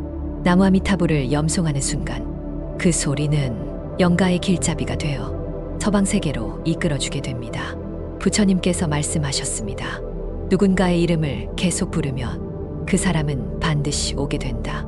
영가가 아미타불의 이름을 들을 때 그분은 자비로운 미소로 영가를 맞이하러 오십니다. 그러니 아미타경을 독송하는 것은 부처님께 귀의하고 극락정토로 향하게 하는 가장 직접적인 인도인 것입니다. 제자는 합장한 채 고개를 숙였습니다.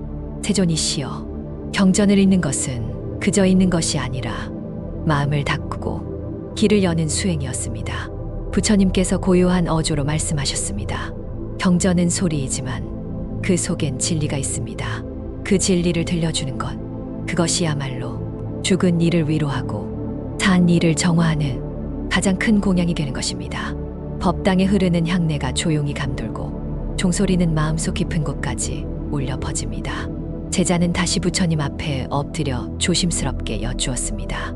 세존이시여, 경전 말고도 짧은 진언들을 자주 염송하는 것을 봅니다. 그 진언들에는 어떤 힘이 담겨 있는 것입니까? 부처님께서 고요히 말씀하셨습니다. 진언이란 말이 아니라 마음입니다. 간절한 마음에서 우러난 한마디는 천줄의 경문보다 깊고 묵묵히 되뇌는 그 울림은 어둠 속에서 길을 비추는 등불이 됩니다. 그 중에서도 천도제에서 가장 널리 염송되는 것이 있으니 그것이 바로 광명진언입니다. 이 진언은 부처님의 지혜와 자비가 비처럼 퍼져 온갖 업장을 소멸시킨다고 전해집니다. 진심으로 오마무가 바이로차나 마하무드라마니 파드마, 즈바라, 프라바르타야 훔을 염송하면 그 소리 하나하나가 영가의 어두운 업장을 밝히고 올바른 길로 인도하게 됩니다.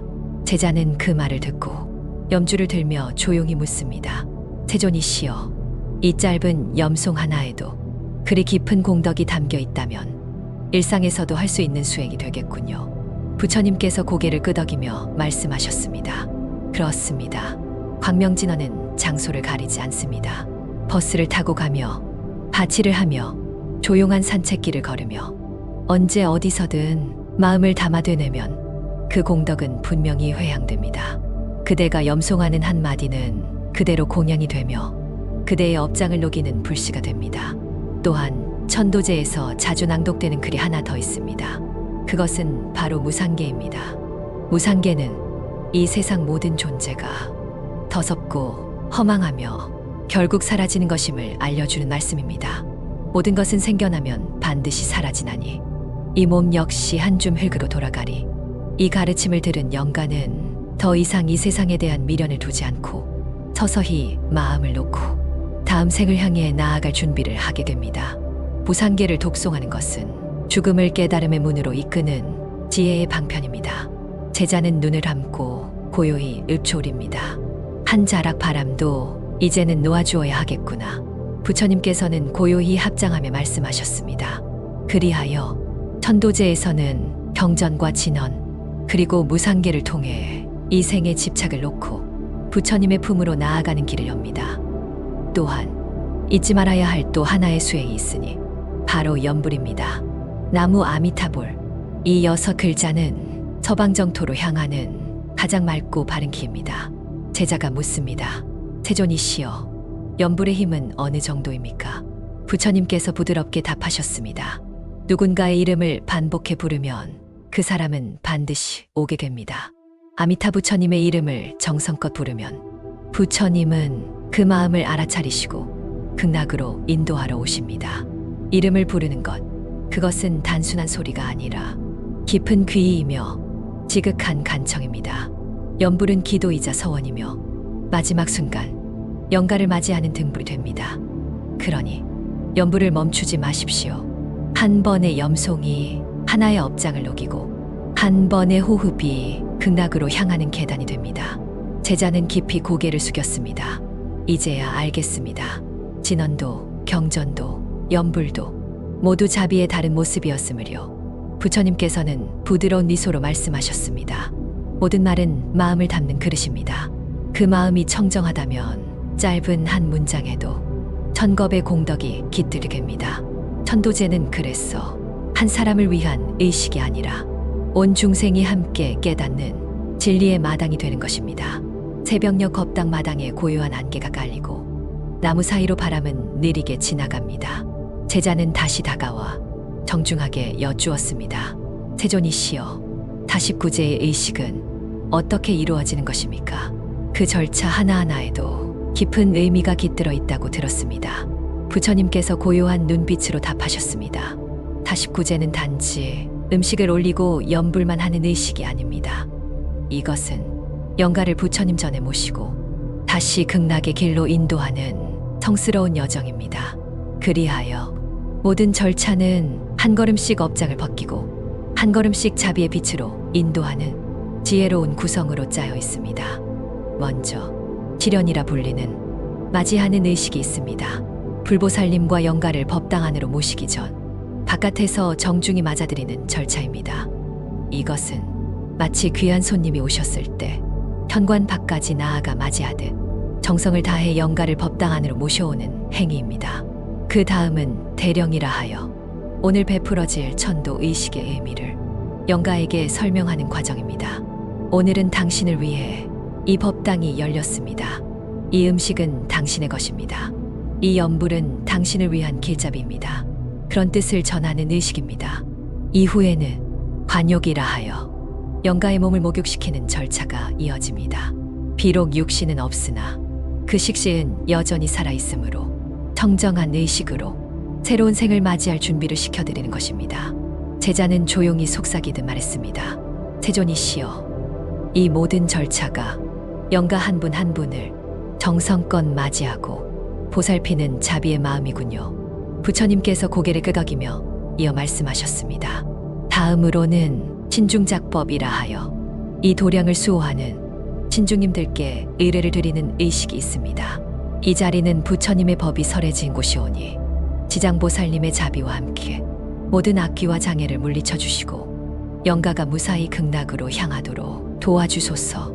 이런 뜻을 담아 신중께 공양을 올리고 도량의 안녕을 기원합니다. 그리하여 이 도량이 망자의 길을 비추는 청정한 수행처가 되는 것입니다. 이후에는 상단불공이 이루어집니다. 부처님께 정성껏 공양을 올리며 그 공덕을 영가에게 회행하는 절차입니다. 경전을 독송하고 천수경이나 반야심경 등을 염송하며 마음을 맑히고 자비심을 확장시킵니다. 그 다음은 퇴공이식입니다. 부처님께 올린 공양을 신중단과 영가에게도 회향하여 그 은혜를 널리 나누는 절차입니다. 이후에는 본격적인 시식의식, 즉 관음시식을 통해 영가에게 음식을 올립니다. 그러나 이것은 단지 밥을 먹으라는 의식이 아닙니다. 음식을 올리며 이 세상의 무상함, 집착의 허망함, 그리고 해탈의 길을 설해드리는 것입니다. 영가가 법문을 듣고 미련을 버리며 다음 생으로 향할 수 있도록 도와드리는 절차입니다. 제자는 조용히 물었습니다. 세존이시여, 이토록 정성스러운 절차를 단 한 명의 영가를 위해 드리는 것입니까? 부처님께서는 부드럽게 웃으시며 말씀하셨습니다. 그렇습니다. 한 사람의 삶도 그 마음도 결코 가벼이 여길 수 없습니다. 모든 존재는 불성을 지녔으며 그 한 생이 전 우주와 이어져 있습니다. 그러니 한 분의 영가를 정성껏 인도하는 일은 온 우주를 향한 자비의 실천이 되는 것입니다. 이 모든 절차가 끝난 후에는 봉송이라 하여 영가를 다시 극락으로 모시는 마지막 의식을 치릅니다. 이제 당신은 이승에서의 모든 인연을 놓고 극락정토의 꽃길을 따라 나아가십시오. 그렇게 인도하는 것입니다. 제자는 고개를 깊이 숙이며 말했습니다. 세존이시여, 이제야 알겠습니다. 한 번의 49제가 얼마나 깊은 의미를 담고 있는지요. 부처님께서는 조용히 합장하며 말씀하셨습니다. 49제는 한 사람의 죽음을 위한 의식이 아니라 그 죽음을 통해 삶을 돌아보고 모든 인연을 정화하는 자비의 연꽃입니다. 법당에는 다시 종소리가 울리고 그 울림은 바람을 타고 산사의 골골마다 스며듭니다. 제자는 부처님 앞에 고요히 앉아 다시 질문을 올립니다. 세존이시여, 49제에서는 7마다 한 번씩 총 7번의 제를 지낸다고 들었습니다. 그 7번의 제, 각각 어떤 의미를 담고 있는 것입니까? 부처님께서는 부드러운 어조로 답하셨습니다. 사람은 눈으로 보고, 귀로 듣고, 코로 맡고, 입으로 말하고, 몸으로 행하고, 뜻으로 생각하며 살아갑니다. 이 6가지 감각은 삶의 모든 업을 만들어내는 뿌리입니다. 그러므로 49제에서는 이 6 감각기관이 지은 업을 하나씩 돌아보며 닦아내고 마지막 7번째 날에 극락으로 향하는 문을 여는 것입니다. 첫 번째 제, 초제는 눈을 정화하는 제입니다. 사람은 눈으로 보고 분별하고 판단하며 그로 인해 오해하고 욕심내고 미워하게 됩니다. 보았으나 놓지 못하고 보지 못했음에도 믿어버리는 그 어리석음을 닦는 제가 바로 초제입니다. 두 번째 제, 이제는 귀를 맑히는 제입니다. 귀는 세상의 소리를 들으며 그 소리에 휘둘리고 때론 왜곡하며 또한 쉽게 상처받습니다. 험한 말, 비방의 말, 헛소문에 흔들리는 마음을 비워내는 시간이 바로 이제입니다. 세 번째 제, 삼제는 코를 정화하는 제입니다. 좋은 향을 좇아 쾌락을 따르고 싫은 냄새를 피해 유물 품게 되는 탐진치의 시작이 코에서 비롯되기도 합니다. 이러한 감각적 집착을 밝히는 시간이 삼제입니다. 네 번째 제, 사제는 입, 곧 혀를 정화하는 제입니다. 입은 맛을 탐하고 말을 만들어내며 그 말은 때로 남을 상처 입히고 또는 허물을 짓게 합니다. 그래서 부처님께서는 혀를 가장 날카로운 칼이라 하셨습니다. 말로 지은 업은 눈에 보이지 않아 더 무겁습니다. 사제는 그 입을 맑히는 시간입니다. 다섯 번째 제, 오제는 몸을 정화하는 제입니다. 몸으로 짓는 행위는 말보다 더 직접적이며 그 결과는 삶에 뚜렷한 흔적을 남깁니다. 탈생, 도둑질, 남을 해치는 행위는 몸으로 짓는 가장 무거운 업입니다. 이 업을 참회하고 다시 태어날 몸을 청정히 준비하는 시간이 오제입니다.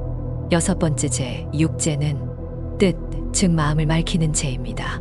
탐욕, 성냄, 어리석음, 이 세 가지 독은 바로 마음에서 비롯됩니다. 남이 가지면 시기하고 내가 잃으면 화내고 잘못되었음을 알지 못하는 어리석음은 마음을 어둡게 합니다.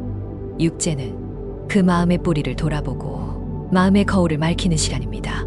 마지막 7번째 제, 칠제 치자에 또는 막제는 이제 모든 감각의 업을 다 닦아낸 뒤 영가를 극락으로 인도하는 마지막 관문입니다. 이 막제에서는 이전 6번의 죄를 회양하며 영가가 명부의 심판을 무사히 지나 부처님 품으로 나아갈 수 있기를 정성껏 기도합니다. 제자는 조용히 읊조립니다. 눈으로 보고 귀로 듣고 입으로 말하며 세상에 흔들렸던 마음이 이제야 고요히 가라앉습니다. 부처님께서는 고요히 고개를 끄덕이며 말씀하셨습니다. 이 7번의 죄는 단지 의식이 아닙니다. 그것은 업을 닦는 수행이며 마음을 돌이키는 정진이며 삶을 마무리하는 가장 자비로운 예경입니다. 49일 동안 하루하루 닦고 비우고 참회하며 그 영혼이 머무는 자리에 자비의 등불을 밝혀주는 것, 그것이 바로 칠칠제의 참된 의미입니다. 법당 마루에 내려앉은 햇살은 고요히 등을 감싸고 풍경 소리는 바람결 따라 멀어집니다. 제자는 합장한 채 조용히 물었습니다. 세존이시여, 사람은 죽은 뒤 49일 동안 어디로 가고 누구를 만나게 됩니까? 부처님께서 고요히 말씀하셨습니다. 죽은 이의 육신은 땅으로 돌아가고 의식만이 남아 다음 생을 향해 죽음의 세계를 지나게 됩니다. 그 죽음의 시간 동안 영가는 명부의 10분의 왕, 즉 시왕을 차례로 만나 생전의 업을 심판받습니다. 이것이 바로 사후의 진시한 거울입니다. 첫 번째 왕은 진광대왕입니다. 사람이 죽은 지 7일이 되는 날, 이 대왕 앞에서 삶 전체의 선과 악, 거짓과 진실을 심판받게 됩니다. 두 번째는 초강대왕, 죽은 지 14일째 되는 날, 그 앞에 서게 됩니다. 이 대왕은 남의 것을 탐한 자, 물질의 이익을 부당하게 취한 자의 업을 가려냅니다. 세 번째는 송제대왕, 죽은 지 21일이 되는 날, 언행의 업, 거짓말과 험담, 불성실한 행위의 과보를 판단합니다. 네 번째 오관대왕은 28일째 되는 날, 오관의 행위가 지닌 업장을 세밀히 심판합니다. 다섯 번째는 널리 알려진 염라대왕, 죽은 지 35일째, 업경대라는 거울 앞에 서서 자신의 생전 행위를 그대로 마주 보게 됩니다. 이 대왕은 속일 수 없는 지혜로 업의 경중을 가려냅니다. 여섯 번째 변성대왕은 죽은 지 42일째 되는 날, 마음속 깊은 탐욕과 은밀한 행위들까지 낱낱이 들여다봅니다.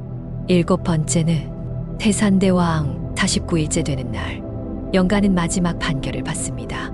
이 대왕은 지옥, 악귀, 축생, 인간, 수라, 천상의 육도, 윤회 중 다음 생의 방향을 결정합니다. 제자는 고개를 들고 조용히 물었습니다. 세존이시여, 이렇게 심판을 받는 것이 무섭기만 합니다. 그러나 부처님께서는 부드러운 눈빛으로 말씀하셨습니다. 두려워 마십시오. 주왕은 형벌의 관리가 아니라 자비의 거울입니다. 그대가 살아있을 때 참회하고 공덕을 닦았으며 마음을 돌이켰다면 그 모든 것은 그들의 법좌 앞에서 자비로운 평가로 돌아옵니다. 그리고 기억하십시오. 이 49제 동안 산 사람이 지은 선행과 기도는 그대로 영가의 길이 됩니다. 제자는 다시 여쭙습니다. 세존이시여, 그렇다면 나머지 시왕들은 언제 등장하십니까? 부처님께서는 이으셨습니다. 여덟 번째 평등대왕은 죽은 지 100일째 되는 날, 그동안의 심판을 다시 점검하고 공평한 판결을 내립니다. 아홉 번째 도시대왕은 일주기, 즉 1년째 되는 날, 남녀의 도리, 가족 간의 인연, 정과 욕망을 중심으로 업을 판단합니다.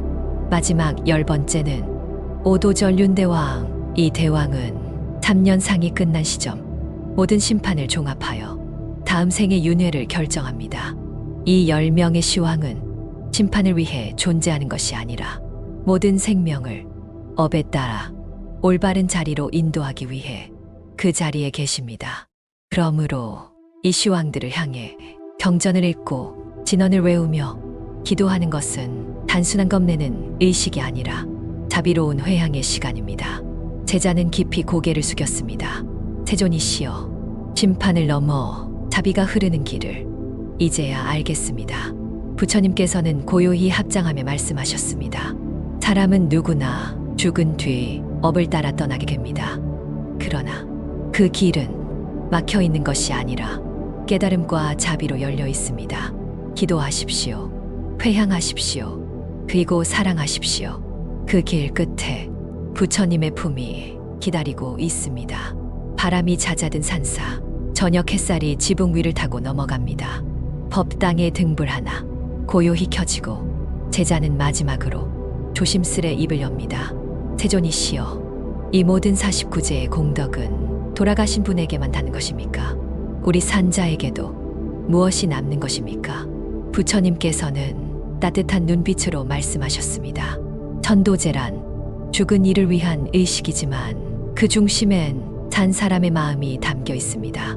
영가를 위해 경전을 독송하고 진언을 외우며 정성을 다해 공양을 올리는 그 순간, 그대는 자비의 행을 실천하고 자신의 업장을 소멸하고 있는 것입니다. 지안경에도 이르기를 죽은 이를 위해 지내는 제의 공덕은 7분의 1만이 영가에게 돌아가고 7분의 6은 그 공덕을 베푼 자에게 돌아간다 고 하였습니다. 그러니 돌아가신 분을 위하여 염불하고 공양하는 것은 곧 그대 자신의 마음을 정화하는 가장 순결한 수행입니다. 제자는 고개를 끄덕이며 말합니다. 그렇다면 천도제는 돌아가신 이를 위한 길이면서 결국 나를 위한 길이기도 하겠군요. 부처님께서 조용히 미소 지으시며 이르셨습니다. 그렇습니다. 죽음을 통해 삶을 되돌아보고 슬픔 속에서 더 깊은 깨달음을 얻는 것, 이것이 바로 천도제의 진정한 의미입니다. 사람은 누구나 죽음을 피할 수 없습니다. 그러나 그 죽음 앞에 무력하게만 서 있지는 말아야 합니다. 죽음은 끝이 아니라 또 다른 시작이며 마음을 돌이키고 자비를 실천할 한 번의 기회이기도 합니다. 제자는 조용히 합장하며 여쭈었습니다. 세존이시여, 이제 저는 어떻게 살아야 하겠습니까? 부처님께서 맑은 눈빛으로 말씀하셨습니다. 죽음을 아는 사람만이 진정으로 살아갈 수 있습니다. 언젠가는 모든 인연이 흩어진다는 것을 기억하고 그 인연이 살아있는 동안 더 정성껏 사랑하고 더 진실하게 살아가십시오. 그리고 슬픔에 머무르지 말고 그 슬픔을 자비로 승화하십시오. 제자는 다시 고개를 숙입니다. 부처님, 이 모든 의식이 끝났을 때 마음엔 어떤 것이 남아야 하겠습니까? 부처님께서 조용히 합장하시며 말씀하셨습니다. 허망함을 알되 무너지지 말고 슬픔을 알되 머물지 말며 이 세상이 무상함을 알되 그 안에서 자비와 지혜를 꽃 피우십시오. 그것이 천도제가 전하는 마지막 가르침입니다. 종소리는 멀리 사라지고 법당 안은 맑고 고요한 침묵만이 남았습니다. 마음에 남는 말씀이 있었다면 댓글로 관세음보살을 남겨주세요. 슬픔이 평온으로, 그리움이 기도로 이어지길 바랍니다. 감사합니다. 당신의 오늘이 고요히 빛나기를 기원합니다.